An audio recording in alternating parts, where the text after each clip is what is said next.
Vidhan Rai showing Nehru the plan for the Howrah Bridge. Quick review of the lecture. Show the photograph. Okay, yeah, alright, sorry. Alright, sure, okay. You know, he's an advertising photographer, so just like you pose people, he was doing these posed choreographed photographs of buildings almost emptied of streets. One as an advertisement for ambassador cars, panoramic shots. These are all buildings in the Dalhousie and Strand area. The high life of Calcutta, the swinging 60s, a cabaret at Prof, the Grand Hotel, Newmarket. Chitrabani series I'm going to run through very quickly. It is about documenting the life of Calcutta streets through a series of projects. So again, a major archive, and this takes us into the whole ethics of documentary photography of the 70s and 80s. And we've been talking about how important today 70s and 80s material is. It is almost impossible to get access to much of this material. And there are series we have from Chitrabani, which run from election graffiti, again a dying art, street occupations, pavement typists, roadside weighing machines, hoarding painters, street performers, entertainers, but also large numbers of professional photographers who did this as non-commercial documentary photography. So it's an occasion for thinking about what the ethics of documentary photography was. Father Gaston Robert, who ran the organization today. So, okay.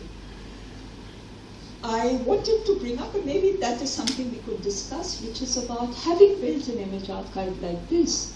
Does it absolve us of the responsibility of what happens to the original collection? And that's something that we've had to labor with all the time.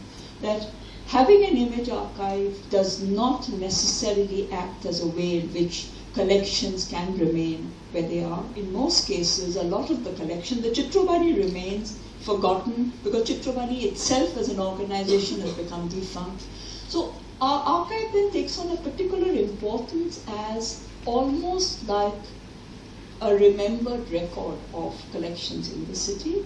And in terms of copyright and access, as we said, much of the use of this material is determined by our getting, if they go into reproduction, of getting a permission from whether an Ahmed Ali or Chitrabani, the family of Devolina Majumdar. With Siddhartha Ghosh, there is no family to turn to. With R.P. Gupta, does the Kalighat painting even remain there anymore? There are lots and lots of early paintings we did in several collections which we know are no more in the city.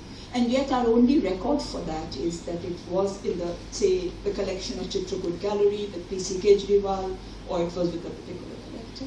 So I think the question of access and copyright are linked, that however much we respect copyright, it is equally important to bring this material into the public domain, to allow access to it, to allow use of it, and to allow it to circulate and kind of, as I said, enter conversations, to think about possibilities of writing connected histories of collecting and archiving. And if we can write, perhaps, histories of cities through that.